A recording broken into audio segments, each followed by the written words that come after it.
Welcome to CinemaBites, your go-to for movie recaps in a flash. Big twists, epic moments, all in just minutes. The movie Mortal Kombat starts today at the house of Hanzo Hisashi in the year 1670. His wife asks him to fetch her some water, and the young boy goes to check on his crying sister. Hanzo takes the buckets and heads to the well to get water for his wife. Meanwhile, the mother goes to see why her daughter is crying, but suddenly hears the sound of fighting outside and sees the guards being killed. Quickly, she takes her daughter and hides her underground, but a fighter named Sub-Zero enters and prevents her from leaving, asking about Hanzo. When she refuses to answer, he uses ice from his hand like a weapon and kills them both. Hanzo hears them and rushes quickly to save them, but upon arrival he finds all the guards dead, and is shocked to see his wife and son frozen, grieving deeply. Suddenly, a group of fighters allied with Sub-Zero attacks him. However, Hanzo, being a very skilled master, manages to defeat them easily. He even throws his sword at one entering the house, killing him. Another group of fighters arrives. Upon seeing them, Hanzo quickly grabs his knife, ties it with a rope and begins attacking them fiercely, fighting them with great anger over his wife and son's death, and eventually manages to kill them all one by one without mercy. Afterwards, he goes to search for Sub-Zero, and upon seeing him, tells him that this day is fated and that his lineage must end today, realizing that he was the one who killed his family. But Hanzo doesn't understand him as he speaks Chinese, while Hanzo is from Japan. Hanzo tells him that he promises to finish him off now and begins attacking Sub-Zero. However, Sub-Zero is a very skilled fighter, and Hanzo faces great difficulty in confronting him. Sub-Zero manages to wound him with a knife in his abdomen and attempts to freeze him with ice, but Hanzo manages to evade and wounds him with the knife in his abdomen. They continue attacking each other until Sub-Zero throws him into a tree, grabs his knife, and delivers a powerful blow, finishing him off. But after a while, Hanzo still has some life in him, and fights with all his strength to check on his daughter, but unfortunately, his injury is severe,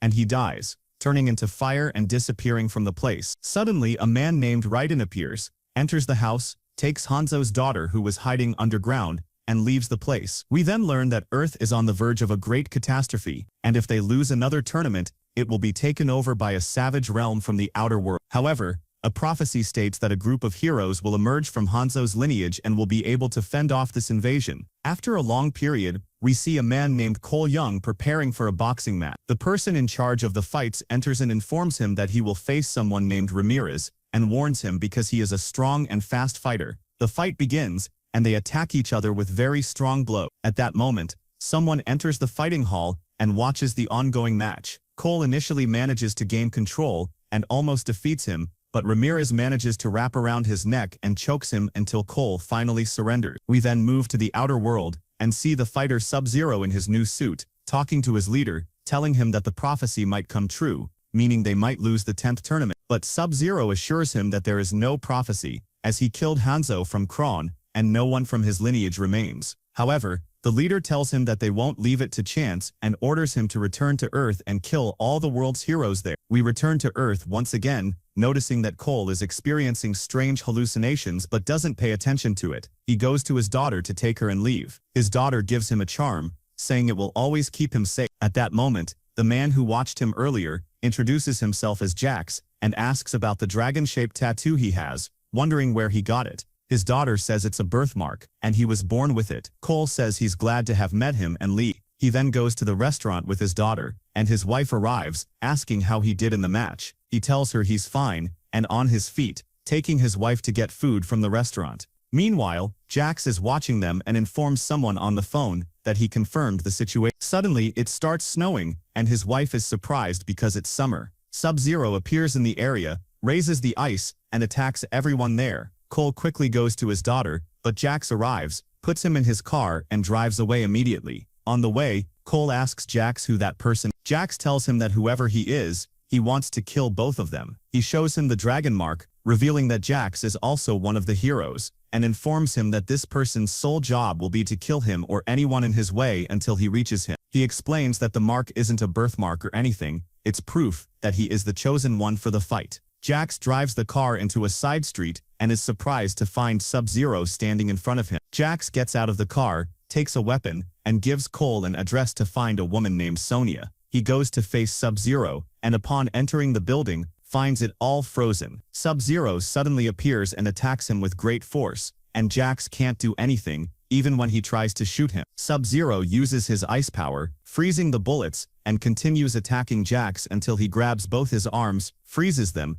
breaks them, and throws him off the building. Jax falls to the ground dead. Meanwhile, Cole and his family reach a safe place, and he tells his wife that he needs to face this person, because if he reaches here, he might kill them all. He decides to go look for Sonya to understand what's going on. We then move to the outer world and see a woman named Melina talking to the leader, informing him that Sub-Zero killed one of the heroes and another escaped. He asks her to double the killing force to reach them, but Melina tells him that Lord Raiden might know they're breaking the rule. However, he tells her not to worry about it, and orders her to send someone named Cesus to finish him off. Meanwhile, Cole arrives at the place Jax told him about but is surprised by a woman attacking him, quickly overpowering him. He stops her and tells her he's looking for Sonya and came on behalf of Jax, so she asks him to show her the mark. As soon as she saw him, she told him that she was Sonya and took him with her into the house. Everyone saw her children with Jax in the army and learned that she was from the Special Forces. Then she took him to a secret place inside the house and explained that she set up this place for the secret operations they conduct related to the mark. She told him that 7 years ago, she and Jax were on a mission in Brazil,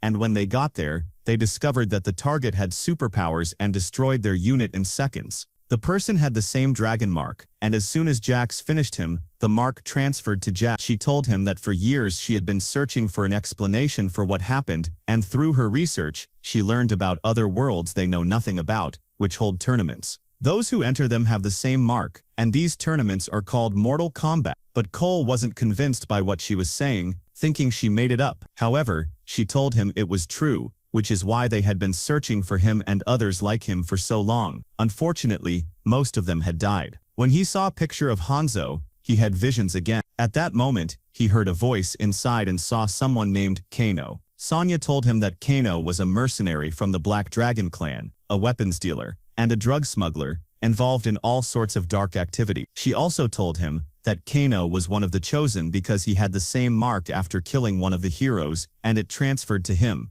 But Kano wouldn't stop talking and being rude, so Sonya punched him to shut him up. Suddenly, strange things started happening, and the lights went out. They found something melting the iron ceiling, and things began to fall. The thing was invisible, and attacked Cole and flew Kano to the ceiling. Sonya pulled out a gun and started shooting at it. It turned out to be a lizard from the outer world, with the ability to become invisible. It scratched Kano's face, and Sonya threw knives at it, but one hit Kano's leg. The lizard climbed the ceiling, and they noticed it was dripping acid from its mouth, melting the iron. It attacked Sonya and Cole again, and the problem was, they couldn't see it. But then Kano melted the iron in his hand, pulled the knife from his leg, and started attacking the lizard. They all attacked it together, but then it grabbed Kano with its tongue. Cole threw a knife to Sonya, who stabbed it, and Kano pulled the knife and thrust his arm inside it, until he pulled out its heart. Unfortunately, all of Sonya's research burned due to the fire, but the good thing was that Kano knew the temple Sonya was looking for, called Raiden's Temple, where the heroes trained for the tournament. When Sonya asked him to take them to the temple, he said,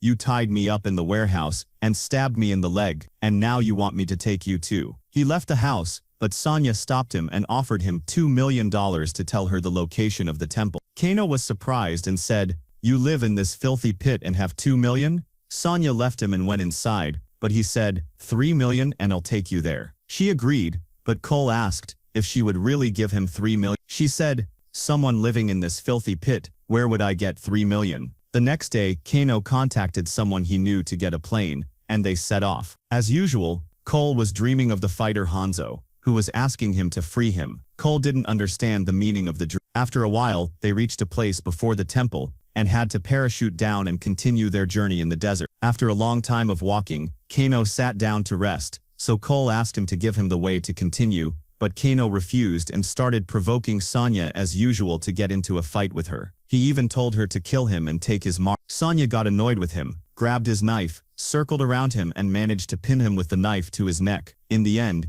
she couldn't bring herself to kill him and let him go, and they continued their way. After a while, they met someone on the mountain, and Kano went to pin him with the knife, but he threw a light flare at him and told them, "I'm not your enemy." He introduced himself as Liu Kang from the Light Order at the Shaolin Temple, and told them, "Finally, you've come to look for Raiden's temple." Kano was very surprised at how he could produce fire from his hand, and asked if he could gain superpowers like Liu Kang explained that there were many things he would learn, but not here, and asked them to follow him. They all set off into the desert, a long distance, until they reached the place where the temple was. Liu Kang explained that this place had been sacred for thousands of years and told them they needed to start training to prepare for the upcoming tournament. He led them into a secret place, and Kano mocked him, saying, "Don't tell me you're going to open a secret door." But Liu Kang did open a secret door and led them into the temple. There, they saw many live drawings like the one Sonya had collected. Cole saw a drawing of someone being killed, and it had the same weapon he always saw in his dream. Liu Kang explained that they needed to start training quickly before the outer enemy attacked them. Meanwhile, Kano stole a chain and hid it, and Liu continued talking, telling them if they didn't win the next tournament, they would kill everyone dear to them, and each one needed to discover their inner power. He asked Kano to return the chain to its place, and they went to another place where Sonya was surprised to see Jax, who was almost dead. Liu Kang explained that his mission was to gather all the heroes from the world and search for a cure for Jax, but he couldn't find one. He asked Sonya to be patient while the monks tried to save him. He then took them to meet the leader Raiden, but as soon as he saw them, he told Cole that his physical and mental state wasn't ready for fighting. He told Sonya she didn't have the mark, and as for Kano, he electrocuted him, saying he had no power and was arrogant. Raiden explained that the outer world had achieved 9 consecutive victories, and one more victory would allow them to control Earth forever and wipe out the human race completely. But since they had no hope, Master Raiden was going to leave them and go. Cole explained that they were going to kill his family and asked for his help to protect them. After a while Liu Kang was meditating, his flame went out, and Sub-Zero arrived at the place and attacked Liu Kang. He was about to finish him off, but then a fighter named Kung Lao saved him, and stood with Liu, ready to fight. But the big problem was that the leader of the outer world, Shang, arrived, and told his followers it was time to end all this, to take what they want. But then the leader Raiden arrived and stopped them. His orders were to leave the place because the time of the tournament had not yet come. But Shang Tsung told him that fighting outside the tournament was allowed, mocked him and his fighters, and ordered his followers to kill them. But at that moment, Raiden struck the ground with his staff, creating a barrier of lightning between them. Shang Tsung told him that such tricks wouldn't protect him forever, promised to meet him again, and left. Sub-Zero looked at everyone, then left the place as well. Kano didn't care at all about what was happening. All he cared about was discovering what his supernatural power would be. Afterward, Liu Kang took them to the training arena, explaining that inner power comes from each one's own pillars and the purpose of their training was to awaken that power. They all entered the training pit, but Kung Lao stopped Sonya, telling her that someone without the mark would be a burden to the others. Kono, as usual, mocked her and told her to leave, calling her useless. Cole began fighting Kung Lao to discover his power through combat. Kono fought Liu Kang, but since their levels were still weak, Kung Lao and Liu Kang trained them hard. Cole and Kono couldn't do anything against them. Meanwhile, Sonya checked on Jax and was surprised to find him awake, but he didn't know what had happened. He was also shocked to see that they had fitted him with metal arms and was deeply upset by what had happened to him. Later, Liu Kang treated Cole's wound, and Cole asked him how he could find his power. Liu Kang explained that power comes from one's soul, and one must follow it to reach it. He told him that as a child, he had been a homeless orphan on the streets, until Shang Tsung found him and ordered him to kill a child trafficker who bore the dragon mark. Since then, he had carried the mark. Cole continued his training with Kung Lao, but still couldn't find his inner power. At the same time, Jax was trying to adapt to his new arms but felt hopeless, saying he was now useless. Sonya encouraged him, asking him to get up and train to get used to his new arms. Later, they all gathered for dinner, and Kono, as usual, mocked everyone present. Kung Lao got annoyed and provoked him, saying things to anger him. Liu Kang joined in, insulting him until they really got on his nerves. Kono shouted, "Do you know who I am? I'm wanted in 35 countries for crimes you've never heard of." He yelled at everyone present, until suddenly, a laser shot out of his eye, cutting through Kung Lao's hat, and nearly burning everyone. Kono was shocked by what happened, and thrilled that he had discovered his inner power, which was a laser. After that, they decided to provoke Cole in the hope of awakening his power. Kono kept hitting him, but it was useless. Cole became frustrated and felt hopeless, isolating himself. Raiden approached him and said, "You failed to find your power. You've become a burden to the team." Cole asked,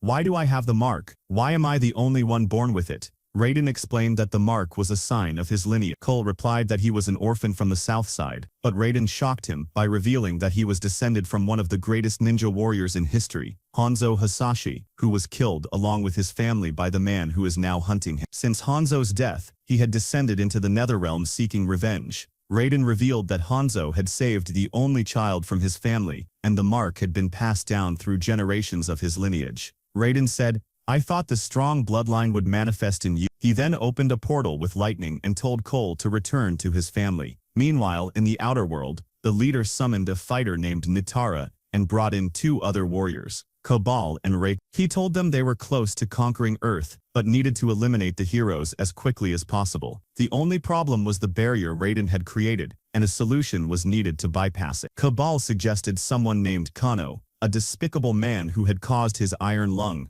and said, "Leave him to me, I'll handle him." Additionally, a massive 4-armed fighter named Prince Goro was brought in to stand with them against Earth's heroes to eliminate them. Later, Kabal approached Kano and tried to convince him he was on the wrong side. He promised him many benefits if he joined them, including money, saying, "You could spend your entire life counting it and never finish." The treacherous Kano, upon hearing the word money, said, "What's the task?" He was ordered to go to the dragon statue and use his laser to destroy it, so the barrier would disappear. As soon as he did, the barrier vanished, and Shang Tsung arrived with the other fighters, joined by the traitor Kano. Meanwhile, Cole, at his home, heard a strange noise coming from his shed. He went to check it out and was shocked to find Goro, the 4-armed giant, attacking him. Cole was stunned by his massive size. Goro grabbed him and threw him far away, heading toward his wife and daughter. Cole showed him the mark to distract him, and ran to hide in the shed, but Goro ambushed him, and attacked again. Meanwhile, Shang Tsung ordered his followers to attack. Rico fought Jax, and Kabal faced Liu Kang, showing his incredible speed. Mileena confronted Sonya, and they fought fiercely. The giant fighter struck Jax with his hammer, knocking him into a pit. At the same time, Goro was pummeling Cole, who was powerless against him. Mileena managed to stab Sonya with her blade, throwing her into the fighting arena. However, Sonya removed the blade and tasted her own blood, declaring, "You're not one of the heroes. Your death is meaningless to me." Before disappearing, Kano then arrived, throwing her into the pit with Jack. He used his laser eye to cut through a statue's arm, causing it to fall on them. Liu Kang was still struggling against Kabal but couldn't handle his speed. Kung Lao attempted to kill the leader with his hat, but the leader dodged it and called upon Nitara. Kung Lao managed to outmaneuver her, leaping onto her wings and using his hat to slice through their head. Returning to Cole, Goro continued to beat him mercilessly, nearly tearing his head from his body. Cole's wife intervened, striking Goro with an axe, allowing her and their daughter to hide in a car, but Goro smashed the car, dragging her out. At that moment, Cole discovered that the bracelet his daughter had given him long ago emitted a powerful shield. He rushed to save his wife, but Goro struck him with the car door, sending him flying. Cole realized that the suit absorbed the force of blows, so he returned to Goro, breaking his arm. The two clashed fiercely until Goro delivered a powerful blow that sent Cole flying once more. He was surprised again when he found daggers appearing from his suit. He immediately returned to the monster and attacked it again, this time managing to cut off its hand, wound its stomach, and stabbed the dagger into its head until it fell to the ground, defeated. He then quickly returned to his wife and daughter to make sure they were okay. Meanwhile, Jax regained consciousness and rushed to Sonya to lift the rock off her, but it was very heavy, and he struggled. Suddenly his arms transformed into very strong ones, allowing him to easily lift the rock and throw it aside. At this moment, Master Raiden appeared, and created a portal for Cole to return. He thanked Shang for helping the fighters discover their superpowers, and revealed that Cole is a descendant of Hisashi. Raiden created portals to take Cole and the fighters, but Sub-Zero stopped Cole and was about to kill him. However, Kung returned and stopped Sub-Zero. Shang then grabbed Kung to kill him, but he couldn't do anything to him, and Shang took his soul. Cole returned through the thunder portals. Master Raiden took all the fighters to the Void World, which is between the real world and the other world, a place where no one can reach them. He apologized to Liu for losing his friend Kung and explained that he was forbidden from participating in the battles on Earth. He took out Master Henzo's weapon and told Cole that the blood on it is the blood of his ancestors, handed it to him and told him to use it in battle, promising that Henzo's spirit would fight alongside him. Since the other group did not adhere to the rules, they decided to make a tight plan to kill each one individually. Cole asked the master if they could go anywhere, and he agreed. Cole then began to divide the fighters. Jax would fight Reiko, Sonya would go to Kano, but he warned her about the laser he emitted. He and Liu would handle Melina and Cabal, and they agreed to eventually unite and fight Sub-Zero together because he was a powerful fighter, and no one could handle him alone. Each hero had a vendetta against the other fighters, so they fought fiercely to defeat their opponent. Jax managed to deal with Reiko, took his hammer and kept hitting him in the face until he finally crushed his head with his metal hand. Sonya went to Kano, tricked him several times in her house, and then they both attacked each other until he took her out of the house and grabbed her by the neck, about to finish her off. But she grabbed a statue from the ground and stabbed it in his eye, and finished him. Since she had the dragon mark and she killed him, the mark transferred to her and she was very happy about it. Meanwhile, Cabal was fighting Liu, but Liu was very angry with him because of his friend Kung's death. He attacked Cabal with great strength using his secret fighting style, and unleashed a massive fiery dragon that attacked and finished off Cabal. On the other side, Melina was attacking Cole, but the problem was that she changed her position very quickly, and Cole couldn't handle her until she finally reached Sonya, who used her new power and destroyed Melina in second. Meanwhile, Ali was gathering her things and told her daughter they had to leave before another strange creature attacked them. Just as she was talking, she was surprised to find Sub-Zero standing in their house. Cole returned and showed him his daughter's pendant, turning it to ice and breaking it. Cole rushed at him, but Sub-Zero took him to another place, where he found his wife frozen. Sub-Zero told him he would finally finish off the Hasashi bloodline and began attacking Cole fiercely, freezing him and throwing him away. He then saw his daughter also frozen, which enraged Cole. He drew Hanzo's fighter's blade and attacked Sub-Zero with it, but Sub-Zero took it from him. Cole held the weapon with his hand, and it lit up. Sub-Zero realized it was Hanzo Hasashi's weapon. Just as he was about to kill Cole, he was hit with a weapon in his hand, and was surprised to see Hanzo freed from captivity. Hanzo pulled Sub-Zero up and began attacking him fiercely, wanting revenge for what he did to his family long ago. He removed the mask from his face and said, "Remember this face?" He continued attacking him with great strength, and the battle lasted a long time. Meanwhile, Cole was trying to free his daughter from the ice but couldn't. When Hanzo saw Cole's daughter, he remembered what happened to his family at Sub-Zero's hands,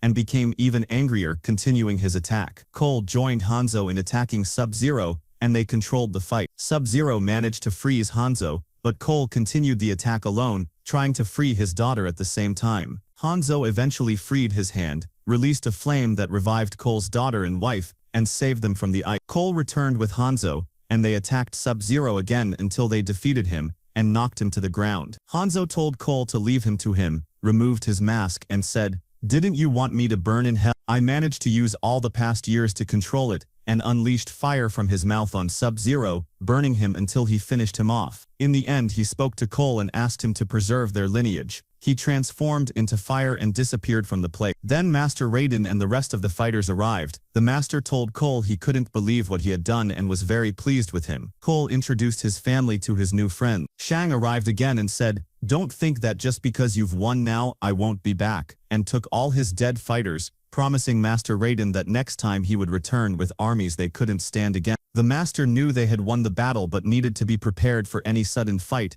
asking them to search for the rest of the heroes to gather together and confront the fighters of the outer world. The film ends there. If you liked the video, subscribe to the channel and activate the notification button so you never